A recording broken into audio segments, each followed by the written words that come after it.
Hello friends, स्वागत है आपका हमारे चैनल स्टडी दर्शन में। आज हम जियोग्राफी का भारत के परिचय का लेक्चर 2 के बारे में स्टडी करेंगे।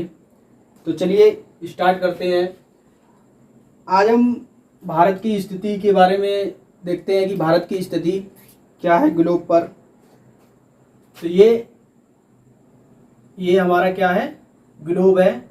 ये नॉर्थ पोल हो गया, ये साउथ, और ये ईस्ट और ये वेस्ट।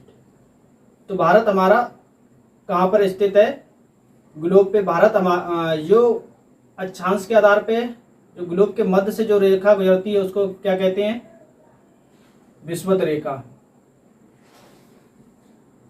और जो 23.5 अंश जो नॉर्थ पोल से रेखा गुजरती है उसको हम कहते हैं कर्क रेखा। जो 23.5 अंश साउथ पोल से रेखा गुजरती है उसको कहते हैं मकर रेखा। तो हमारा भारत कर्क रेखा पर स्थित है, क्योंकि कर्क रेखा हमारे भारत के मध्य से होकर जाती है। कर्क रेखा कहाँ से जाती है? कर्क रेखा भारत के मध्य से होकर जाती है। क्योंकि कर्क रेखा नॉर्थ पोल पर है, इसलिए भारत कहाँ पर स्थित है? नॉर्थ में स्थित है। ये तो अक्षांश के आधार पर होगा, भारत नॉर्थ में स्थित है। और देशांतर के आधार पर जो हॉरिजॉन्टल लाइन होती हैं वो क्या कहलाती है? अक्षांश रेखाएं कहलाती हैं। और जो वर्टिकल मतलब नॉर्थ पोल को साउथ पोल से मिलाती हैं वो कैसी? देशांतर रेखाएं कहलाती हैं। अब देशांतर के आधार पर भारत कहाँ पर स्थित है? पूर्व में स्थित है। अतः भारत अक्षांश के आधार पर भारत उत्तर में स्थित है और देशांतर विस्तार के आधार पर भारत कहाँ पर स्थित है? पूर्व में स्थित है। अतः भारत उत्तर पूर्व गोलार्ध में स्थित है।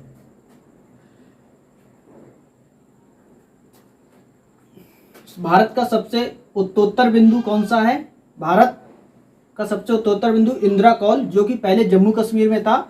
अब जम्मू कश्मीर और लद्दाख अलग अलग केंद्र शासित प्रदेश होने के कारण क्या हो गया है? अब हमारा उत्तरोत्तर बिंदु, जो उत्तरोत्तर सबसे उत्तर वाला बिंदु है, वो अब इंदिरा कौल लद्दाख में स्थित है। और सबसे दक्षिण पॉइंट कौन सा है हमारा? 8 अंश 4 मिनट कन्याकुमारी, जो केप कमेरिन तमिलनाडु पर स्थित है।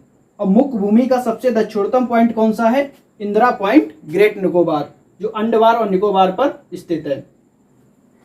अतः अक्षांश के आधार पर हमारा भारत 8 अंश 4 मिनट उत्तरी अक्षांश से लेकर 37 अंश 6 मिनट उत्तरी अक्षांश पर स्थित है।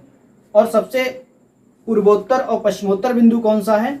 सबसे पूर्व में किबथू अरुणाचल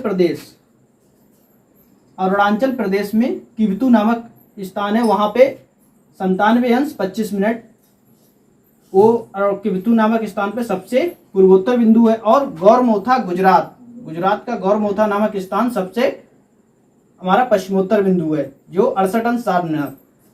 अतः भारत उत्तर में 8 अंश 4 मिनट उत्तरी अक्षांश से लेके 97 अंश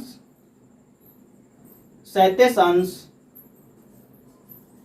6 मिनट उत्तरी अक्षांश पर स्थित है। और 68 अंश 7 मिनट पूर्वी देशांतर से लेके नॉर्थ और 97 अंश 25 मिनट पूर्वी देशांतर पर स्थित है। ये तो हुई ग्लोब पर भारत की स्थिति। अब हम देखते हैं भारत में प्रेजेंट टाइम में 28 स्टेट और 8 यूनियन टेरिटरीज है। तो 28 राज्य है और 8 केंद्र शासित प्रदेश हैं। 28 राज्य में सबसे नया गठित राज्य कौन सा था? जो 2 जून 2014 को गठा था, हमारा तेलंगाना राज्य, जो कि किससे? आंध्र प्रदेश से अलग होकर बना था। 8 केंद्र शासित प्रदेशों में पहले तो हमारे भारत में 29 राज्य और 7 केंद्र शासित प्रदेश थे, लेकिन जम्मू और कश्मीर के अलग होने से, जम्मू कश्मीर और लद्दाख के अलग केंद्र शासित प्रदेश होने के कारण अब कितने? 29 राज्य फिर 9 केंद्र शासित प्रदेश हो गए। लेकिन क्या हुआ? अपना 26 जनवरी 2020 को दादर नगर हवेली और दमन दीव दोनों को मिला के एक केंद्र शासित प्रदेश बना दिया गया। इसलिए अब 8 राज्य और 28 राज्य और 8 केंद्र शासित प्रदेश हो गए हैं प्रेजेंट टाइम में। ठीक है, 31 अक्टूबर को क्या हुआ था, जम्मू एंड कश्मीर और लद्दाख 2 अलग केंद्र शासित प्रदेश बने हुए थे। दादर नगर हवेली और दमन दीप हमारा कहां पर है, बंगाल की खाड़ी में है। दादर नगर हवेली और दमन दीप और लक्षद्वीप, ये दादर नगर हवेली, दमन दीप और लक्षद्वीप हमारा अरब सागर में है और अंडमान निकोबार कहां पर है, हमारा बंगाल की खाड़ी में है।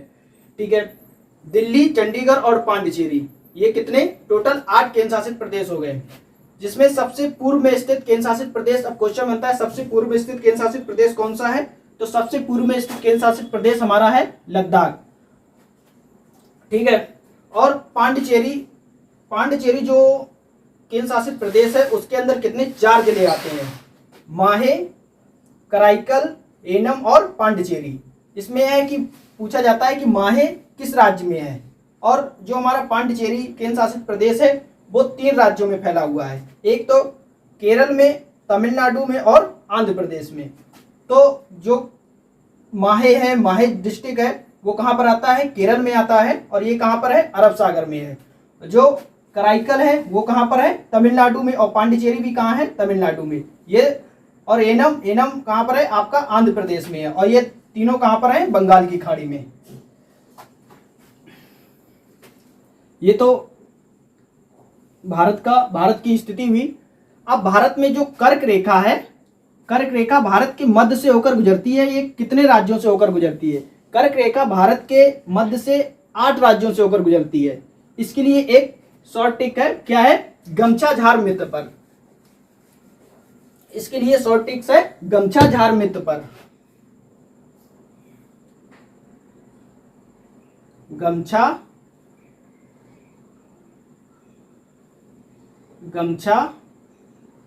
झार मित्र पर। गा से गुजरात, मा से मध्य प्रदेश, छा से छत्तीसगढ़, झा से झारखंड, रा से राजस्थान, मी से मिजोरम, ता से त्रिपुरा, मिजोरम, त्रिपुरा, पा से पश्चिम बंगाल, और आपका साइलेंट है। यहाँ गुजरात, मध्य प्रदेश और मध्य प्रदेश के यहाँ बगल में छत्तीसगढ़, झारखंड, बिहार के नीचे यहाँ झारखंड से होकर गुजरती है। ये यहाँ पर आपका पश्चिम बंगाल से होकर गुजरती है। यहाँ पर त्रिपुरा है, ये मिजोरम है, और आपका यहाँ पर राजस्थान से होकर गुजरती है।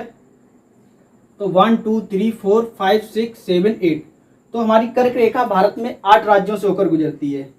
और अब 23.5 अंश नॉर्थ पर स्थित है।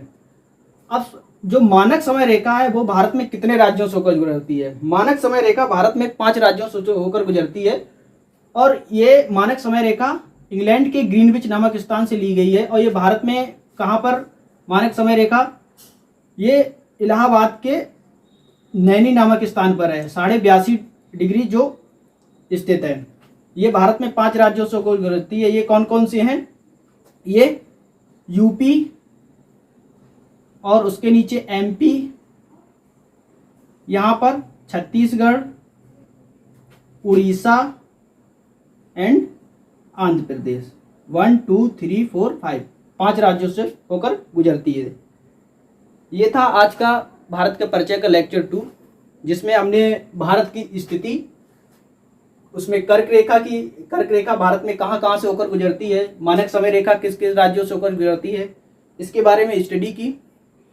दोस्तों, वीडियो पसंद आए वीडियो को लाइक करें, चैनल को शेयर करें, चैनल को सब्सक्राइब करें, वीडियो को भी शेयर करें, और हम लोगों का जो सपोर्ट बनाए रखें ताकि हम लोग भी आगे बढ़ें। धन्यवाद दोस्तों।